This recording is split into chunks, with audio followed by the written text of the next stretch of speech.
Let me thank you all. This is a great turnout. I think to get any more people in here, we'd have to knock down a couple of walls. We don't want to do that. So thank you all very much. Who's for president?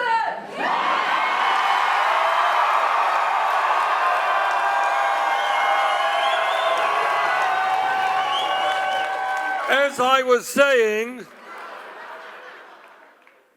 as somebody who has known Ben Jealous for many years, has worked with Ben, I am going to do everything I can, and I hope you will do everything you can to make this man the next governor of Maryland. Now this afternoon, I came across an article which I think tells us all that we need to know about this campaign. This is an article literally that appeared 4 years ago in the Baltimore Business Journal. Headline is, "Low Democratic Turnout Propelled Larry Hogan to Victory in Maryland Governor's Race." That's about it. Nothing more complicated than that.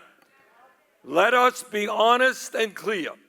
If there is a low voter turnout this election in Maryland, Larry Hogan will be reelected.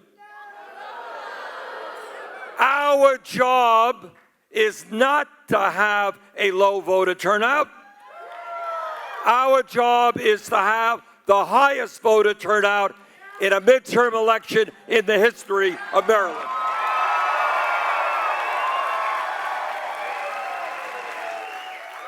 All across this country, Republicans are working overtime to suppress the vote. They are scared to death of what happens when working people and young people and people of color come out to vote. They want to suppress the vote. We want to have a huge voter turnout. Let's do it.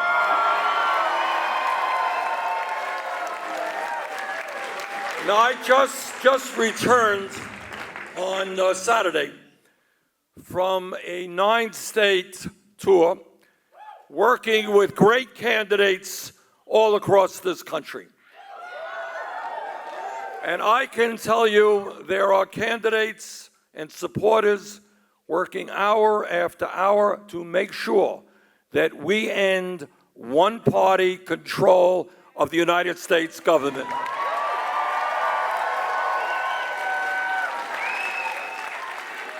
And they are working to make certain that the agenda of the most racist, sexist, homophobic, bigoted president in history will go nowhere because Democrats will control the House and the Senate.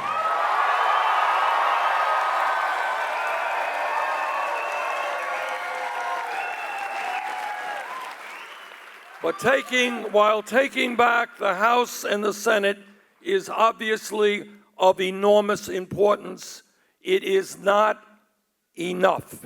What we need right now in governor's chairs all across this country are governors who are going to stand with the working people, they're going to stand with the elderly, they're going to stand with the children, they're going to stand with the poor, and they're going to fight for an agenda and an economy that works for all of us, not just the 1%.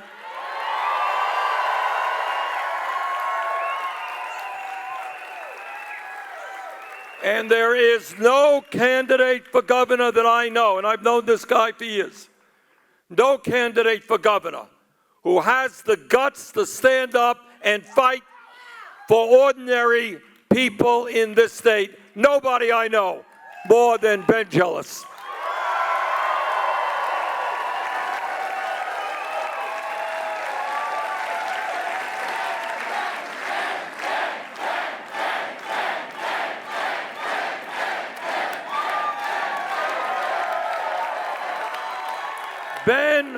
Ben has spent his entire life fighting for economic justice, fighting for racial justice, fighting for social justice, and fighting for environmental justice. That's who Ben is. This is not a new thing for Ben. This is what he has been doing his whole life, and this is what he will do as governor. I remember talking to Ben a couple of months ago, it was more than a couple of months ago, when his campaign got off the ground. And he told me about people he met here in Maryland who died because they didn't have access to health care. People whose families suffered financial ruin because when they left the hospital, their bill was enormous. And Ben knows, and I know, and you know, that we must end the international embarrassment of the United States of America being the only major country on earth not to guarantee health care to all people as a right, not a privilege.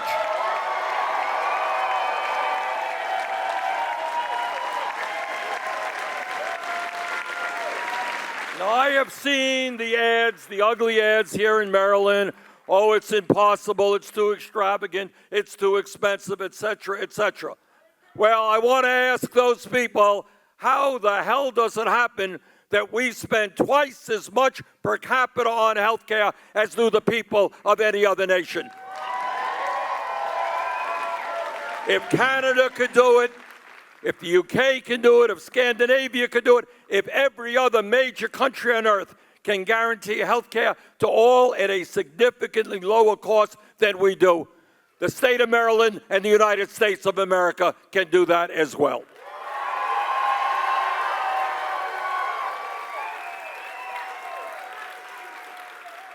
And Ben and you and I are sick and tired of being ripped off by the drug companies who charge us the highest prices in the world. And Ben Jealous is going to stand up to their greed. And Ben knows that in Maryland or in Vermont or any state in this country, if you work 40 hours a week, you should not be living in poverty, that we've got to raise that minimum wage to a living wage, $15 an hour. And when Ben and I talked about that idea a few years ago when I was running for president, it seemed like a radical idea. Well, guess what? Ain't such a radical idea today. That's what we're going to do.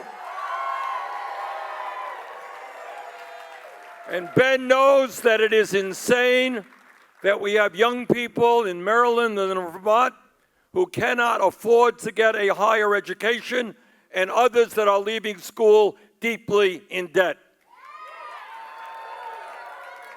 We want to have the best educated people on earth, not people who are being destroyed by outrageous levels of student debt. So Ben and I are going to work together to move this state and country to making sure that public colleges and universities are tuition-free and we lower student debt.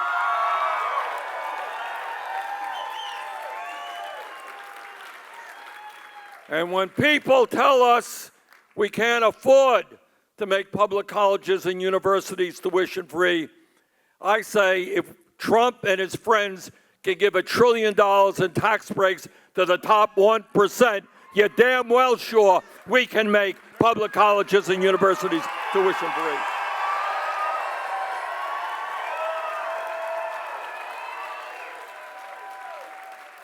And Ben knows that in Maryland and in America, our infrastructure, our roads and our bridges and our water systems should not be crumbling, and we can, as a nation, create millions of good-paying union jobs, rebuilding our crumbling infrastructure.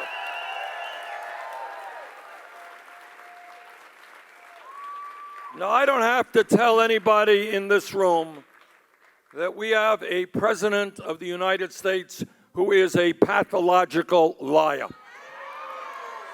And I honestly don't know if he understands. It may well be that he simply does not understand the difference between truth and falsehood. But in any case, just a couple of weeks ago, he said a real whopper. I know it's hard to keep up with all of his lies, but this one was especially significant because it had global implications. And what he said is, this climate change, we really don't know what's going on, and people have differences of opinion. Well, Mr. President, a study just came out by hundreds of scientists through the Intergovernmental Panel on Climate Change.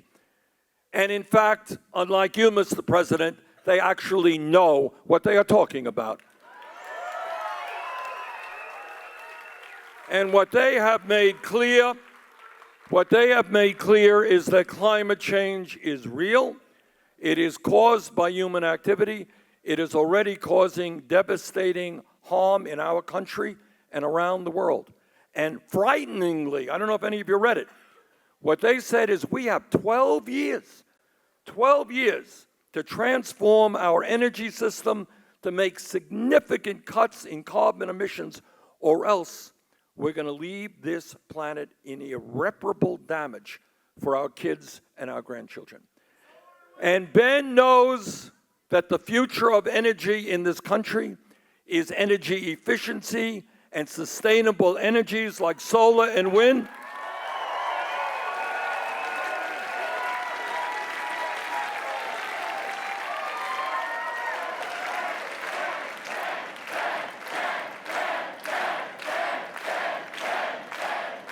And he knows that when we transform our energy system and make it more energy efficient, as a nation, we are going to create millions of good-paying jobs doing that. And Ben is one of the experts in this country in understanding that we have a criminal justice system that is broken. And he knows, as the former head of the NAACP,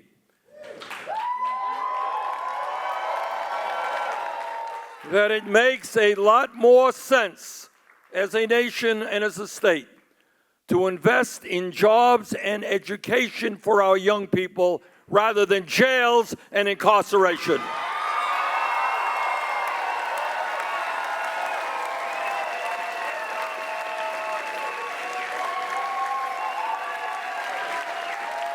And maybe most importantly, when we have a president who is trying to divide us up in an unprecedented way by the color of our skin or where we were born or our religion or our sexual orientation, Ben knows that the function of a chief executive officer is to bring us together as one people.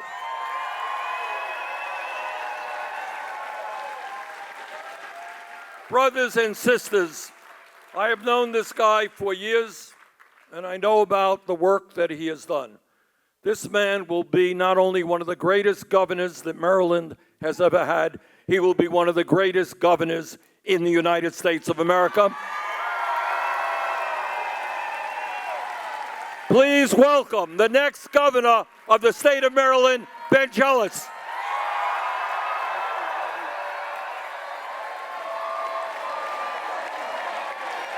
Well, good evening. Thank you, Bernie. Thank you. On the go? Don't worry, we got you covered. You can still listen to TYT at our new podcast network. Find us on Apple Podcasts, the Google Play Store, or at tyt.com/podcast.